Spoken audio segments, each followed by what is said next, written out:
تعالي اقولك على كل اسرار وتركات الفتة بطعم وريحة زمان. في كام تركاية كده بتنقل معاكي الفتة في حتة تانية خالص. هعرفك كل الاسرار، ازاي اللحمة تبقى معاكي دايبة، وكمان العيش يكون متشرب ومش معجن، والرز مفلفل معاكي. يلا نبدأ، بسم الله ونصلي على الرسول. ولو اول مرة تشوفيني ما تنسنيش باللايك والاشتراك في القناة وفعلي زر الجرس عشان يوصلك مني كل جديد. من ضمن اساسيات الفتة هي السمنة البلدي. هنبدأ اول حاجة في سلق اللحمة. هحط حلة على النار فيها معلقة كبيرة من السمنة البلدي، وهنزل بنقطة صغيرة من الزيت عشان بس السمنة ما تحرقش معايا. واول لما تسخن والسمنة تسيح معايا هبدأ ان انا انزل باللحمة بتاعتي. اول ما احس ان لونها اتغير هبدأ ان انا اقلبها وتاخد صدمة من الاتجاهين. التحميرة دي والصدمة دي بتخلي اللحمة معايا جوسي ودايبة كده من جوه. بتفيد جدا الصدمة دي في طراوة اللحمة. ولما تتحمر معايا هنزل عليها بالبهارات، ورق لورا او ورق غار زي ما بتسموه، وحبهان، ومعلقة صغيرة من الفلفل الاسود، ومعلقة من بهارات اللحمة، وثلاث فصوص من المستكة، وهقلبهم كويس كده في بعض. وهنزل ببصلاية وطماطمتين صغيرين وجزراية يكونوا كلهم من غير تقطيع. انا بفضل كده عشان ما يكونوش قطعة كده في الشوربة، واقدر ان انا اخرجهم بسهولة.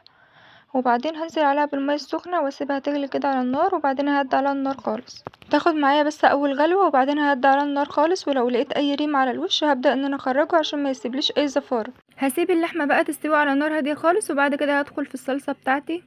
حطيت حلة على النار فيها معلقة كبيرة من السمنة البلدي وشوية زيت صغيرين، ونزلت بمعلقة كبيرة من الثوم المهروس او المفروم.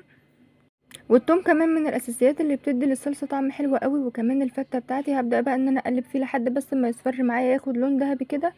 وبعدين هنزل عليه بمعلقه كبيره من الكزبره الناشفه او الكزبره المطحونه، ومعلقه من السكر. هقلبه كويس كده، وهنزل بربع كوبايه من الخل، واسيبه على النار كام ثانيه كده. وبعدين هنزل بصلصه الطماطم بتاعتي، طماطم مضروبه في الخلاط عادي وتكون متصفيه كويس عشان ما يكونش فيها اي بذر كده او حاجات تضايق وقت الاكل. نزلت عليها بمعلقتين من الملح وسبتها على النار بقى تتسبك مع نفسها كده. واللحمه بتاعت اللهم بارك. هبدا بقى ان انا ادخل في العيش. العيش طبعا عيش بلدي او عيش ابيض، اي عيش عندك. هبدا ان انا اقطعه كده بالمقص زي ما انتم شايفين كده، اي تقطيع عادي، او ممكن تقطعها برضو بالسكين. هقطع 3 4 ارغفه كده على حسب الكميه اللي انت هتعمليها من الفته. بس العيش طبعا اساس الفته. وهنزل عليها بمعلقه كبيره من السمنه البلدي وشويه من الزيت صغيرين، وهبدا اقلب كويس كده لحد ما كل العيش يتغلف بالماده الدهنيه دي عشان يتحمر معايا كويس. هفضل ان انا اقلب فيه كويس لحد ما اوصل للون الذهبي، او ممكن ادخله الفرن كده يتحمر معايا. مش هياخد دقايق على النار، مع التقليب المستمر كده هيكون مقرمش وجميل ولونه ذهبي. وبعد كده هدخل بقى في الرز. هحط معلقه كبيره من السمنه البلدي وشويه صغيرين من الزيت، وهيكون الرز بتاعي مغسول طبعا. اول ما الماده الدهنيه بتاعتي تسخن هبدا بقى ان انا انزل بالرز بتاعي واقلب فيه كويس كده لحد ما يتغلف بالماده الدهنيه.